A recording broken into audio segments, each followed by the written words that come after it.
Honorable Nsereko uno amusimye ndowooza yo big spender Honorable huyo mwagadde nnyo omwana oyo lwaki temundeka nennyumirwa Kabaata lwaki oba onsumbuwa so mwami Honorable tukwaniriza mukama wange nze no palamenti yammwe ennyumira wamma muteese baga kati Uganda etandise okumpoomera so fe abantu abamu ffe kye tugenda okusaba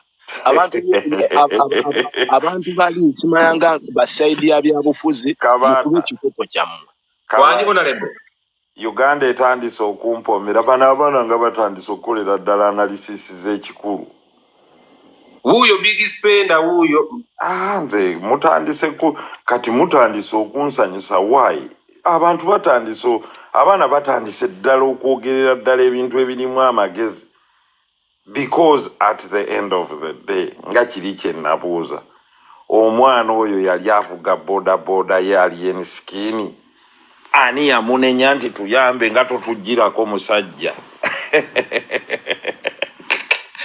kakati omwana yewandiikidde ennyimba asitudde abayimbi abalala akoze eki atandise okugabira abatayina mugundi mu byalo eyo simanya mu ghetto mbukakati ate gwe okuumiddeko omusajja abaddugavu babi nnyo abaddugavu shaitwa abamu naddala abasinga bankuubiru bayine fitina efutwa ate bannange baanamu abatuka kati mwebale kulaba nti abantu bayine fitina nefutwa twabagamba kuva dda nti there are some people abaliwo okwasasinatinga character z'abantu nga balina kye bakwese ku mitima kye beefuula kye batya nga tebawa chance bwe balaba omuntu yenna gwe batunuzaamu ettaala Nsereko oyo yateeseza bulungi era ffe alabika ateeseza gundi naye mbagamba naye mutunule bulungi ensi eno ejja kwawula kyovula Kabaata natuuka okugamba nti tukozese ebikolwa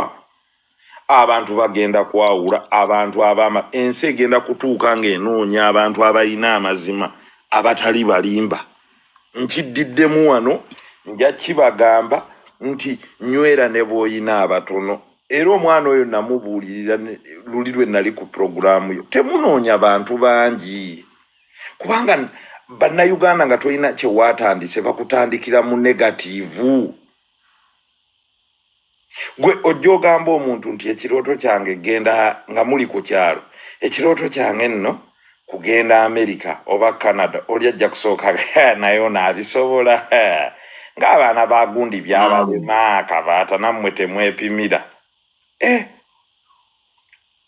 mu kifo ky'okugamba nonno kibwe kiri era noonoonyaawo abantu abiri n'ogamba manyi kye twandikoze nti tukuŋŋaanye omusajja wuuno yafunye ne bw'aba yafunye tiketi agende okitegeera kyegana nti Kabaata tuliwulira abantu nti we tunaawerera olwokuna nja kuba wano n'abantu 20 kakati bamaze okubalabako bijja mu inbox Honorable nange tuyambe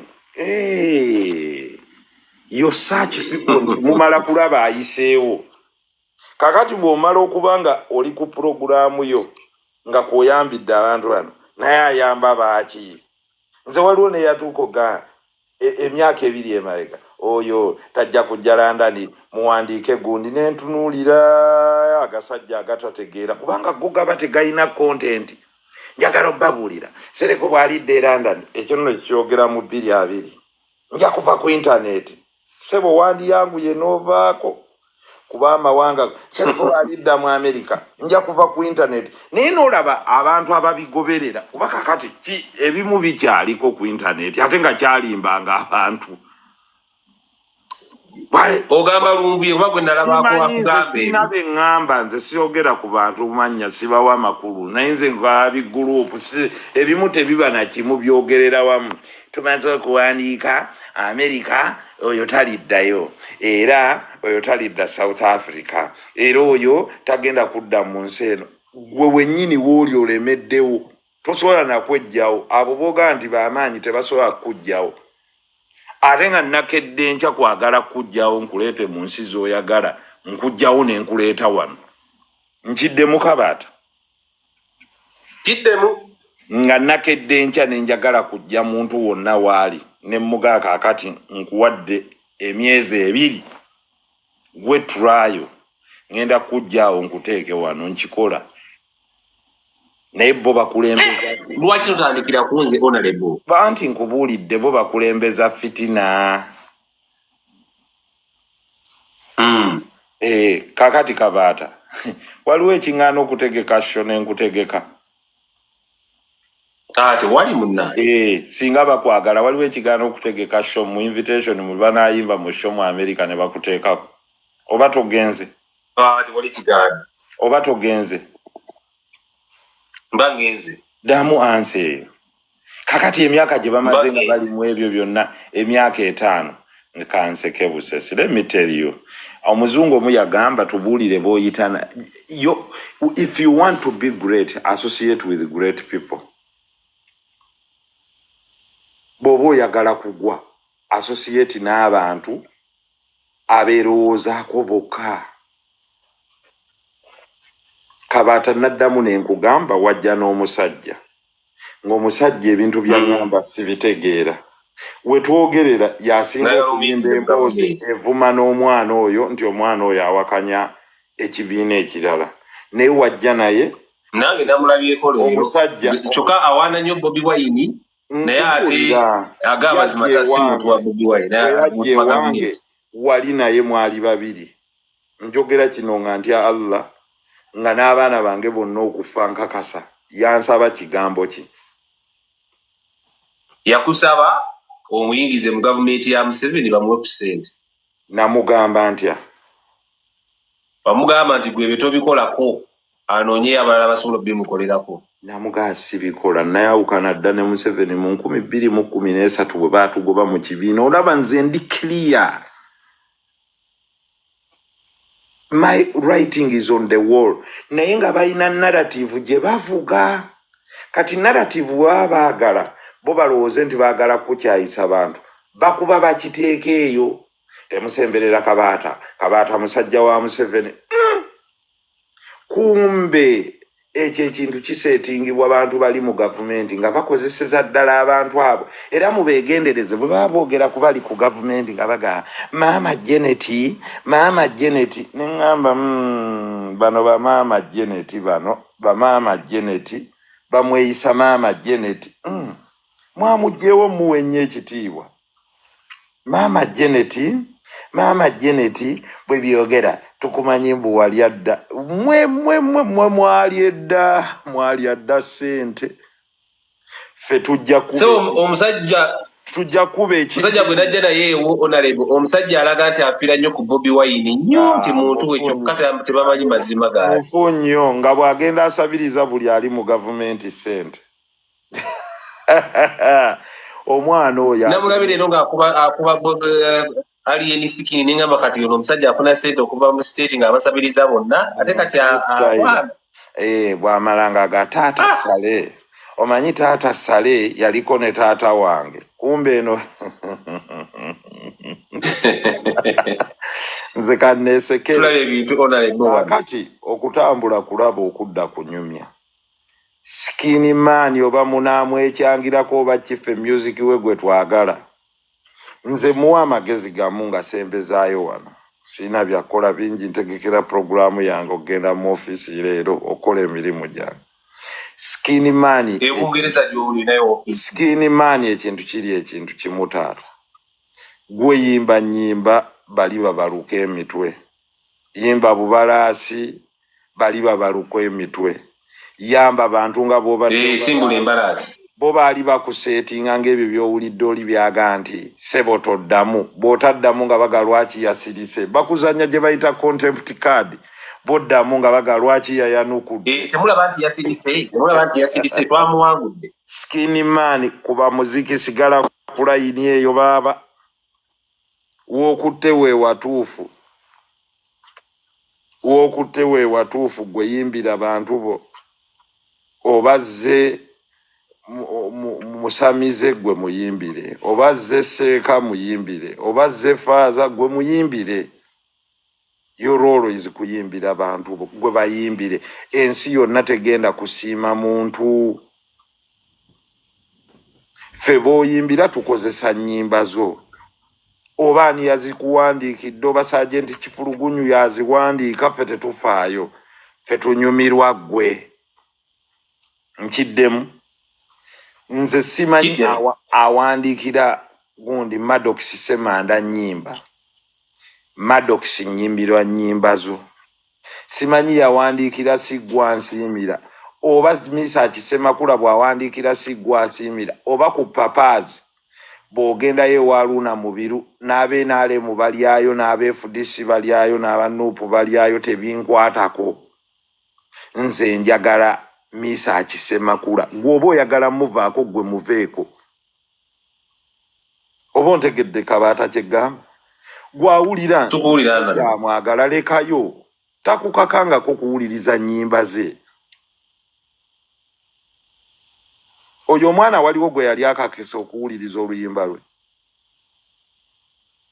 simanyi onalebo oba kwe bali kuno batugambe waliwo ko gwakako okugenda mu shoye nze njagala Chiko ne Madrat njagala Maulana ne Reini Maulana oba bwe wanuupu oba asiiba wanaani tebinkwatako njagala Maulana ne Reini gwe kiruma yabika omutwe oveewo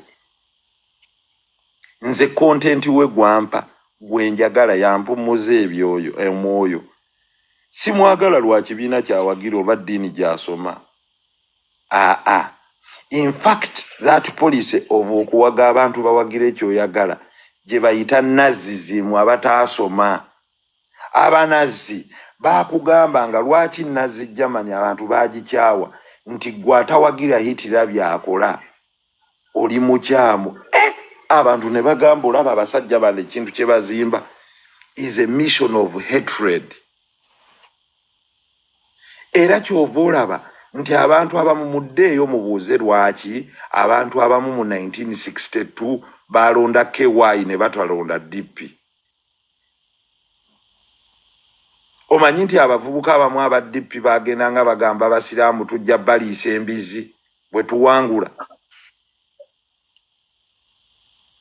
pambeeko katono ndowooza waliwo ayina echoes nayagala kubuuza nina ekibuuzo kinjagala okubuuzako kimu kyokka kati mu mbeera eno yonna yonna ne bwe tunayogera ne tukeesa yes naye olowooza otya sikubuuziza nakubuusiza olowooza otya ku idea kuba nti kati ani ayinza okusiizinga fire eno si Bobi Wine ng'avuddeyo n'ayogera kuba akoze post bbiri naye abantu tebannaba kuzitegeera okitegeera omuntu omugezi oba otegeera alina kyategeeza ng'ayagala wabeerewo okukwatagana nze siri mwogezi we nze njogerera ku lwa bannayuganda nze siri mwogezi wa mwami Bobi Wine bambi ono nsonyiwa nze njogera ku lwa Uganda gy'okubaawo nga waali nga nange siriiwo oba nga naye waali Uganda is bigger than any of us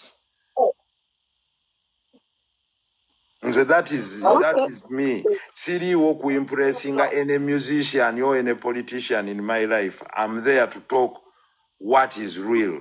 That is what defined us abamu kufa abalinga ne kato realism for we are realists nze nkugambye ekintu kimu whether alien skin goes to hell or goes to heaven byakola behind him by the way mulimu characteristics ezimu nga sizaagala for example nze saagala muntu ali built on drug abuse but you see agezaako kulaga nti is a character that is turnable into something eyinza okuyamba abantu how nti if they look at him as an icon bw'omugjamu bino ebintu bwe biti ne bwe biti can be an inspiration to many for me that is it that is what defines him but I don't think naye kaabe skin man n'akeera enkya n'aga nti atawuliriza gundi oba atalya mayirungi mukyamu awo mba mmuga nti saakwagalako lwakulya mayirungi nayagala music wo saasikwagalangako lwakakoola era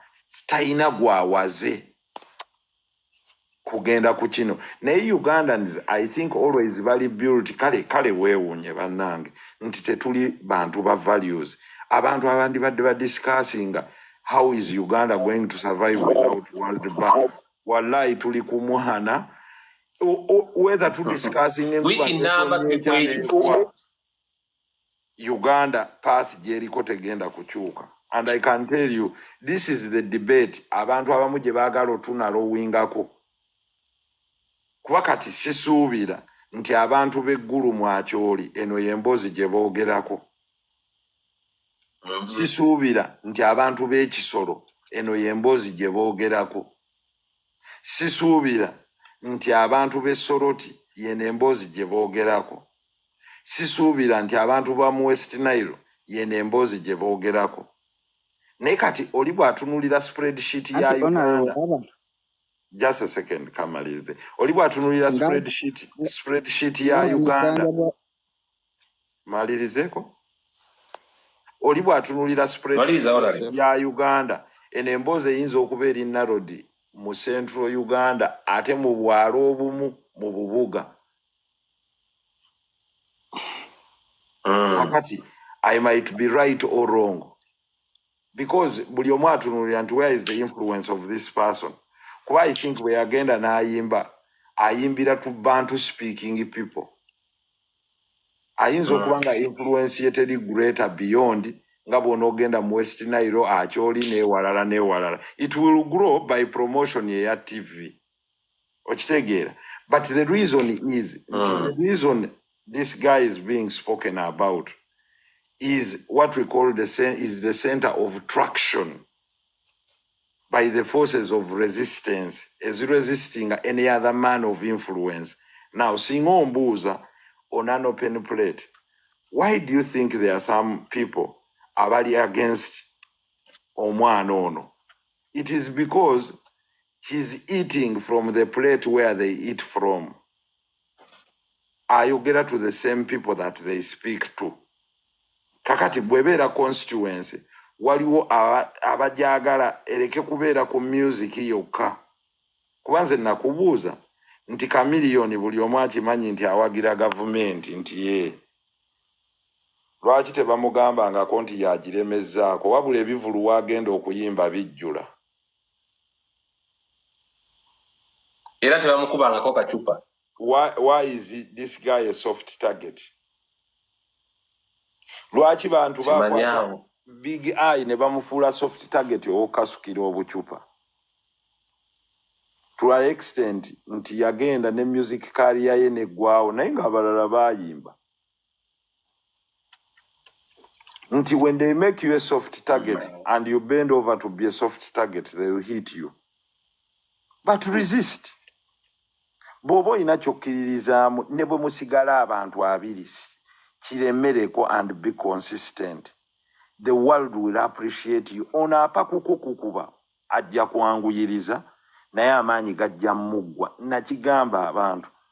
Nze my version has always been be consistent ne bwe tubanga tuli batono. Bw'oba okoledde omuntu omwagalirira nti Kabaata there are few members of parliament ayinza okujja wooli n'ayogera bwoti wooli. Nyenze nkuwa ekitiibwa n'enzija wooli. Because you're a friend. Because you're a friend. Ne tutuula ne tunyumya naye ndi ne ku TV yo. Omulala yandiga ebyo byabayaaye. Era wali abangamba tugendeyo okwogera n'abantu ntu abo abamuwa wansi nedda. Ne mu bonzi gyemu emikwano egijjenu. Nga batuyita bawansi nga tefe balonzi baabwe. Oye, nono ekyokuba omulonzi waabwe Kabaata sindi buli omu akonsideringa bw'atyo kuba eriyo abalonzi abatali ku TikTok. Naye nga kyengezaako mummwe they are good people. Ne mubamu abali ku mikutu gino mulimu abantu ababi. So we should not disengage kubanga tujjemu ate era ne tusangamu abantu abalungi ennyo. Ate era mulimu n'abantu ababi ennyo kuba oyinza obutakyusiza karakita ya muntu kuno. But ensi gye tulimu erimu digital world kubanga ensi etusudde. Eriyo ali e Saudi Arabia, eriyo ali mu America, eriyo ali e Japan, naye ng'ekisobola otukuŋŋaanya yeno gye bayita cyber space. Kakati ate cyber space eno eriko ebirungi eriko n'ebibi. Kakati mu birungi bye yatuleetera ate yatuleetera champion Gudo ne n'omwana oyo. Yes. So nga ate era cyber space eno yali etuleeteddeko ne fresh kid. era ne cyber space yali ereeseeko n'abannabyabufuzi abalungi nga mukwano gwange Muhammad Segirinya n'abalala. Kakati ate era eriko n'abantu abali toxic nga bo kontenti waabwe mugende nga mugoberera kyova olaba nti abazungu balina kye basobesa abantu kye bayita data analytics. Nti waliwo omuntu ng'ali awo nga bw'analyzing data nti genda ogoberere programu z'ono omusajja nti singa ojjayo programu z'omuntu omu ne muddamu ne muziwuliriza ogenda ga my god 90% omusajja ono abadde asaasaanya bulimba. Naye nga olw'okuba asaasaanya obulimba mubaamu 10% ebintu ne bikwatayo nga bituufu. Ng'omuvubuka bwe yagamba bano abantu ba Sangoma ababeerako MC Norman be yatunyumiza South Africa nti alimba omu South Africa ebintu 9 naye 10 ne bibanga bituufu. Kakati omu South Africa anoonya simanye eddagala ly'oluzaala ajja n'amugamba nti tojjukira luli nti mwali amagi. Naye ng'era 90% abantu bali amagi. N'amugamba nti ojjukira enkoko gye mwalya mu 2012. Ddala kituufu buli omu alya ku nkoko. Kakati omusajja n'agamba nti omanyi nti mwalya ku nkoko mu mwaka gwa 2012 tie. Omanyi nti enkoko eyo muyinza okuba mwagirya ewa mukoddomi wammwe. Kakati ne kikwatayo nga ddala alinayo mukoddomi we era baalyayo ku nkoko ku Christmas. Alaba emmere aba South Africa bonna gye balya. Ng'oli bw'onojja n'aga 13 mwalyako ku muceere gwa kayiso. Tie omwo mwennyini mwe baakuteera eddagala. Naye nga ddala ani ataalya ku muceere gwa kayiso mu 2013. Otegeera kabale omuntu yenna n'atwala omuddugavu amuzannyira ku kye bayita mental psychology kubanga omuddugavu tarelatinga to the past. Kati tuli abaddugavu batono nnyo abawandiika mu jjano asula nga yawandiise kyalina okukola enkya ne kye yakoze eggulo. Kakati buuzaayo wano abantu abali kuno nti ng'ennaku z'omwezi ze zimu omwaka ogwaggwa waliwa era wakola ki? Ng'oggyeko zino essimu newobabuuza omwezi oguwedde ne zitereka ebifaananyi naye omuzungu ne bw'okimubuuza ajjayo bujja kataboke kuba omuzungu nga tanneebaka ayogera bye yakoze byonna. Kyova olaba nti omuzungu bw'afa basooka kuggyayo kataboke gye bayita jjano. N'agamba nti ku luno nali wano. Kakati tulina kalenda ne reminder mu masimu. Bantu bameka abawandiika ebintu bye banaakola mu reminder nti ng'ennaku z'omwezi 26 nyina kubeera wano ku ssaawa zino nyina okusinkana gundi. Era abantu bangi bookubira nga nakwerabidde bannange. Ne kale nabadde nkulowoozaako naye nakwerabidde Nalubega nakwerabidde. Olw'okuba ta document. Naye ng'alina smartphone. Kakati awo omusajja ono abantu kye bavaayo ne bagamba nange Museveni wulira bw'ayogera yagamba mu January nga 25 ku Mande baali ekaweeweeta nga balumba yalina Mande ssaawa 8. Abazungu training gye baabayisaamu was called documentation. Omuntu awandiika n'agamba nti ng'ennaku z'omwezi 6 omwezi gwa June omwaka 2023 nga bukeesa ku makya ekiro ekyokumakya essaawa 6 n'eddakiika 25 twaviibwako omuntu bw'ati.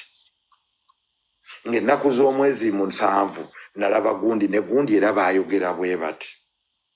Ng'ennaku z'omwezi 8 so that bw'oba okubira omuntu omudokumenti nga n'omugamba mwami Kabaata ng'ennaku z'omwezi 8 nasisinkana gundi ne gundi kyekyo kye bayita storage of data.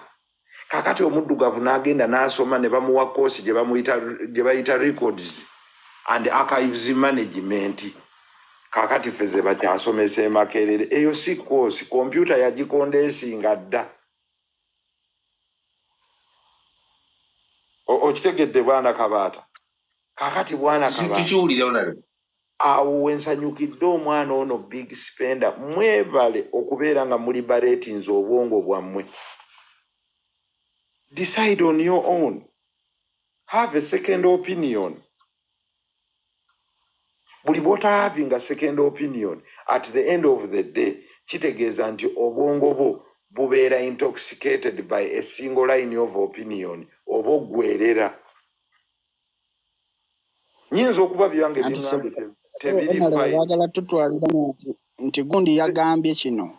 Yagambye. Nze awo ne bwe nsigala nga tuli babiri. Naye okuŋŋa nti gundi yaragidde tekisoboka mu bwongo bwange. Never, it will never happen. Ng'olagira ng'ani. Beerimbise mu linnya lya Kyagulanyi bagakusuulamu. Nze don't tell me any name. There is no name bigger than the name of God in Uganda or in the whole world. Mbu bwe bagamba ekyo nti nze ntye. Nze tolina ky'osobola kunkangisa mu bulamu mwami Kabaata. I don't care ne mu muba 1,000,000,000 on the other side ekyo nakibagamba. Naye nze neesigala n'abantu 2 nga b'amazima. Nze nnoonya mazima na mukwana. I'm not looking for crowds. I believe in the principle of weerowooleze. Gwe weerowooleze, gwe tolowooza, gwe tolina mutwe. Who tells you nti nnyina gwe njagala? Nze ne bw'okeera enkya n'ogamba nti omwana wange yalagidde ng'alagira atya. Kabaata nze nagamba ku by'obusika bulijjo nze ndikkiriya. Nze siina kintu kye nkolerera nga kiriko omwana wange. Tekisoboka. Nkikuddiremu ndi wano ku live. No, nkola byange. Era mbakuzizza mbaga please nze kyembawaako kusoma bw'omala okusoma ku byange toyinaako nange ku bibyo siyinaako weebale nnyo weebalire ddala. I'm not there. Kati bw'oba mu bulamu bw'ensi ani abaabisigaza? Bw'ofuna chance nemba nga nakulekerako gisuubire nti eba chance. Nkikuddiremu. Kati ate onaleba oba ogenda nabyo era oba ogenda birika. Mwami Kabaata nkuddiramu ekintu kimu. Bino bye byange. Ne bw'okibuuza baana bange bonna nga bakyassa. Mbagamba I'm inspiring you to work. I'm not inspiring you to own my properties or anything. Ne bwe bulikeera enkya nga mpandiise nga nnyinako enkulekeddeyo mba nkuyambye. Sente zange situnulidde za mukadde wange era nagana ne muzeeyi wange naye akimanyi. Lye ebintu byo please enjoy your things. Ffe tuveeko watuwa buli kimu nga tuli balamu. Weerekereza buli kimu n'otuweerera. If you can enjoy your money, enjoy it. Nemba otulekera ettaka otulekera lyaki. Ojja kuba waakafanga buli omu agamba bampeeka eryange. Nga Ntonde. Okufa kya butonde. Gwe looloyo ng'omuzadde. Sente bw'oliba oziresse ku akawunti oba ku gundi nga nze sirinaayo kya mwana. Nkyogeredde wano era okiwulira. Abaana bange bonna bakimanyi. Sirina kikyo. No. Ngenda kuwa buli bulamu obulungi nga ndi mulamu. Buli gy'oyagala ojja kugendayo. Gwe ngamba nti njagala kusoma kino. Oyagala aerospace engineering ziizo. Nezikuweerera paka ng'ofudde weeziri. Naye nze njagala kuyigiriza to make money. How to make money on your own. Ensi tegenda kujooga muntu amanyi kwekolera sente ze. Egenda kujooga muntu alinze bamukolera asabirize. That is why buli omu ajooga Abafirika. Ekijoogeza Omufirika nti Omufirika aliwo okusabiriza. World Bank tootuwe maama tufudde. Kati Abafirika batandise okuzuukuka baga mugende. Oba temwagala abazungu mugende. Batandise okubagoba. Why we come to these economies nga gyendimu nkugambye nze ndi wano to compete, not to beg.Ncompetinga na muzungu. We run a company, omusolo ngusasule buli kimu, I'll compete with you. Naye Omufirika aba yeetya, munnange bwe bataatuwe, ensi zino zaggulawo ne zigamba come and do business, ne bw'oboze mu America, open up a company, fightinga nabo, kubagana nabo. Si kutuuka okutandika kutuula butuuzi. If you want to be successful, start up something. Nkimanyi bulungi kibaamu obulumi, buli wamu wabaawo obulumi, naye buli woobeera fight to survive and fight to compete. Ezo negative forces zibaawo, oli agamba maama kakati onaabisobola, tujja bisobola. era Kabaata nkomawo wano mu January njiddamu nja kuba n'abantu 20. Mu January mu April nja kuba n'abalala 30. Ewa mu Uganda obeeyo eno ngende mu America nja kugenda n'abalala 40. So watu bameka unalebo. Ojja balaba ku live bw'ono ogiteekako soogera byambu. Ate baline mu America unagera era oyiweyo 40. Siiwaayo era bajja kudda nze nkuleeta for exposure. Bw'omala okutunula bw'oti ng'oddayo ofuna inspiration ekola. Bw'oliba oyagadde oligenda gy'oyagala. But buli muntu ali around me, buli muntu omukwano gwange nteeka omuwa exposure eno. Era nze sikuwa bino byojja n'ogamba mpaka nkuga nkola naawe ne bw'onaaba tolina ky'olya, but you'll get exposure. Bw'onoomala okufuna exposure kati buli omu addayaga nyina okukola wano tewali muzungu atakola kubanga eno economy bw'oba tokola teryakuwa bya bwereere. Kakati at the end of the day mwami Kabaata buli omu buli gozaayo olw'amaze buli omu nyina gwe nabuuziza ne muga kakati sulo ogamba ki naŋŋamba onalebo nyina kyenjize tie wano buli omu akola ne mugamba mubadde mujerega abaana abali e Dubai bo baakiyigadde abali eyo nti bw'otakola ojja kufa njala teryakuleetera mmere ku luguudo.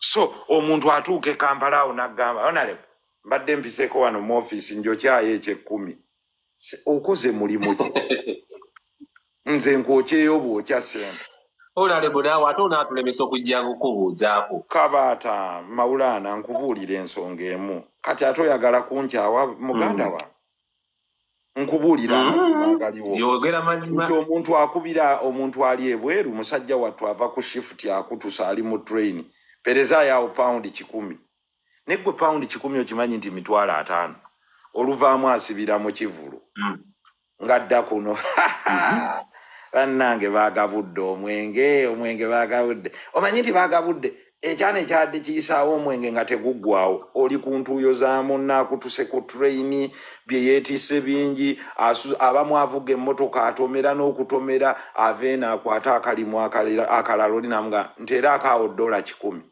toziinaamu awo oli bw'agaana oziteekako naaga obalaba abaagenda ebweru basajja bemulisa mu kifo ky'otuyamba. Can you imagine? Naawe tuukayo kulabe olabe omwana e Dubai kyayitamu gw'ogamba akuweerezeeyo $300. Omanyi nti abali e Uganda kati bamanyi nozibala tolinaamu awo $300 awo ozimpeereze naye ng'omuwalabu yakava omusimbula oluyi ng'amugamba mamnuwa kakati buli bwe mutaasympathizing na bannayuganda tulina basomesa to work. Funa $10,000 omuntu omukozi wallahi Kabaata bw'omujja e Uganda ne bw'aba abadde asiimula toyi n'omusuula wano era akolawo $600 kubanga aba mukozi naye amanyidde okusaba bw'omuteeka wanaga kale wano sente enzibu ogenda omukubira ng'aganyinawo paundi 10 onooli olw'10. Kakati nzirayo ku eri principle gy'obaddeko ku nsonga zammwe kuba mmwe ze zibanyumira oba ze zibasanyusa. Omwana yakeera enkya n'ayingira studio teri amusponsalinge ayimbye ennyimba ze abantu bazaagadde ku TikTok bamuwaniridde. Yes buli omu amuyambye tewali waaga ayinza ga nti teri atamuyambyeko naye bayamba atambula. Oli asobola okuwa lifuti nga wasigadde mu nnyumba akutwaleko oli ayinza okutwalako nga tewaze kuyimirira ku luguudo. Olina kubeera ku luguudo oli n'akusangawo n'akutwalako. Yes kakati mwamusanze ku luguudo mwebale nnyo mumututteko naye kakati ate temumutikka kiri kye naggambye omugugu ogutali gugwe.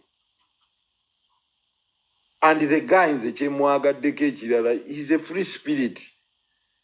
waliyo yadde lyamugaa nti ogenda gwa namugaa ni yagaa nti nazze kuno twakola ddi program naawe nti ngenda kumala kuno emyaka 2 nga nze muyimbi ku chat ze nkola kati ze zange olaba omuntu omumativu mutima gwe mumativu akimanyi mu nsi embeera eteekwa okukyuka abadde number 1 ku chat oteekwa okukkirira kubanga waliwo olunaku olwakya ng'ali ku number 1 ku chat yali azawi nimbye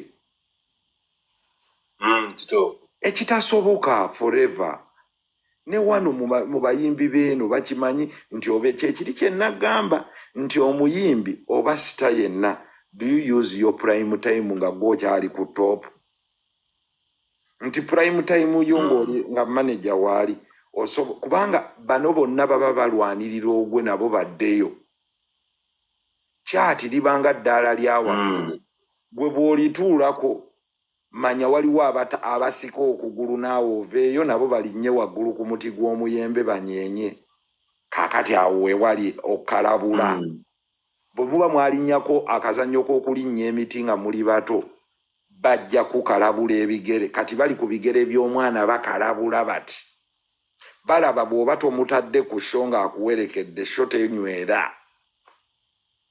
why ayina yanga crowd gy'apiiringa tu oyo omwana akubaganye n'abaana aba media nga baagala omuwala kataba musuule ojjukira from wadigo ng'era ganze sina munnamawulire gwempise but yes atuuse kati okutandika okugenda ku climax kati all forces of tension ziriyo okumusikayo eziri political eziri musical eziri social kubanga teri musician asobola kukkiriza nti ono yasembayo okuggalawo kituufu kaakati mu kubanga yasembayo okuggalawo be bayita babivulu musicians kubanga waliwo ba musicians ye nga talya ku kivulu nze advice gye nsobola okumuwa ayina okukola quick digital migration for him to remain with the wealth relevance kubanga yeebuuze lwaki misa akisemakula akyalya ku nnyimba ze paka nakati nti ye yakubira ng'apiiringa kubamba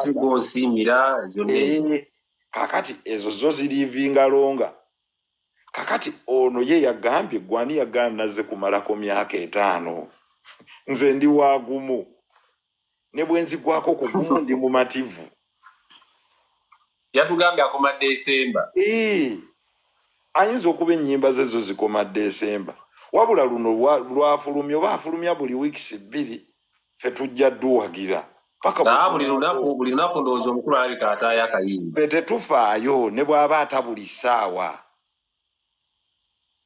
kakati ffe abaafuusa abawagizi be ne bw'anaata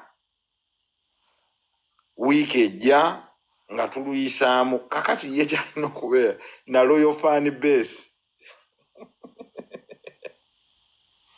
kakati kyekyo ffe twagala ye oba ataluyimba yataddeyo mbalaasi sinaaduuli simbula embalaasi kati nze you see kyemutategedde digital platform nze nga nteekako nga nange lulabibwa abantu 10,000 nga nange mba mpromotinze luyimba lwe for as long as TikTok is there oyo kwali akulaba ambalaba wana abeewuwe tekikerementi kajjambo nze sifaayo bakuwulira nkatwale skinny man mwagalanga ye mwagala kubanga ayina omwoyo ogugaba I love him for that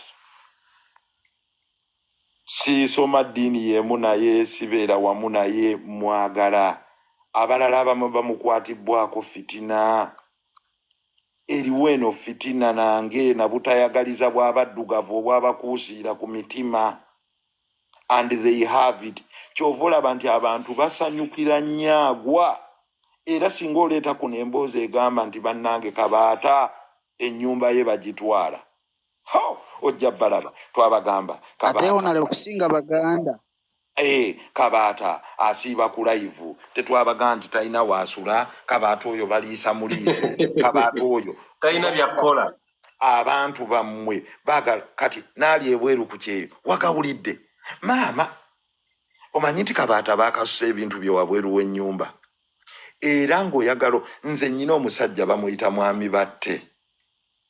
batte yaŋŋamba nali njagala kumanya tebamanyi nti mugagga nnyo n'agamba nzize ewuwo ndi mu advanced age ndi mu myaka 75 naye ndi mugagga ate abantu tebakimanyi mbadde nsaba kumanya ndabe ntya mikwano gyange emituufu ne mugamba mwami batte funayo omuntu ng'alinga aboowa ebintu byo oteeke ku maketi ebintu ebimu nti obitunda ojja kumanya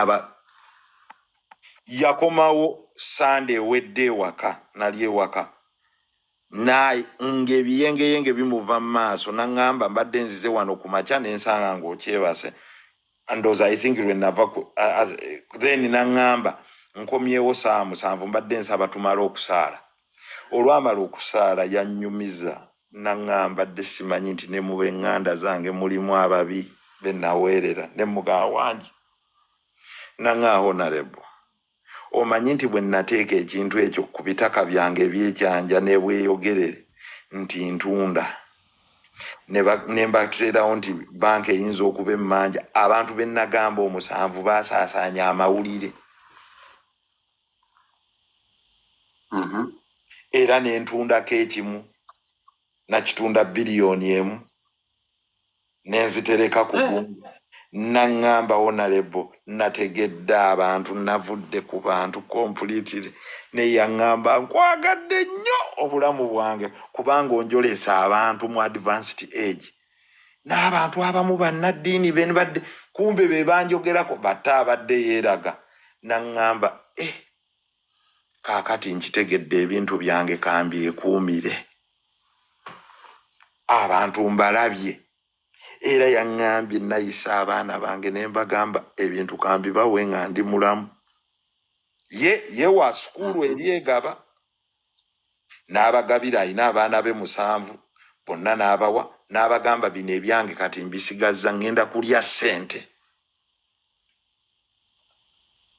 era yatandise kulya ssente n'abagamba bwenfa temusuubira buli omu muwadde sibawadde tie gwe nkuwadde gundi nkuwadde kasifa nkuwadde ekyo kikyo naawe bw'obirya gw'omanyi ngenda kulya bintu byange paka oba mpezezza myaka 9 ebyange mbitunze nnyina biliyoni 6 nziguzeemu treasury bond e Kenya Uganda ne Tanzania tezirina currency lwe zijja kutabuka nfuna miliyoni zange 57 buli mwezi kaakati yagambye ziriggwawo ddi yazitaddeyo for 20 years ayina emyaka 74 ate ne bwe ziggwayo ziri obuwumbi 6 zijja kusigala nga gye ziri yagangenda kulya ssente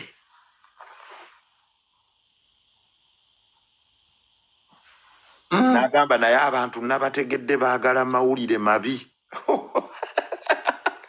baagala kuwulira nga baga big spender bamudipootinze layira wallahi ono big spender abadde atuwoganira mbu ali enisikini nabagamba abaana abo babbi gye baagenda era ne bawulira nti Joseph Keba bakutte be batandika okusaasaanya amawulire Kabaata obadde tukimanyi nti abo ba Joseph Keba babbi be baali bali South Africa basango ewa Kiseka babbi bavubuka babbi yasooka n'okusaasaanya amawulire kakati mummu abavubuka abato abakyalina bu girlfriend be bagasoosaayo Jessica tonnabiwulira nti ate ebyaki nti mbadde ku mulimu sooka owummuze buli kyokola nkubuulire big spend omanyi nti babakutte nga babbi nagamba omuvubuka oyo mubbi nagamba tokwana muvubuka oyo mubbi awo yondo yabadde atambula ne big spender yagamba Joseph abo abaana babbi nali nkugamba nti ekivubuka kigende kompola wakiri kikuule bukuuzi sente zekirina naye tokizaalira mwana laba bwe twazaala mubbi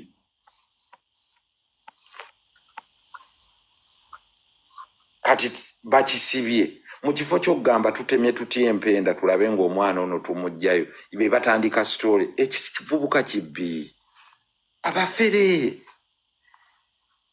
kati gwe Kabaata waliwo n'akubuuza Kabaata data omujja wa muli bayaaye Kabaata oyo alabika era bambuuza mbalaba okola ddi Kabaata gwe okola ddi kaakati olwo data omujja wa oyina amasannyalaze kati nga batandika naye Kabaata oyo akola ddi nabo bayaaye ye teyeebuuza yali ya gavumenti yamuwa ssente wa state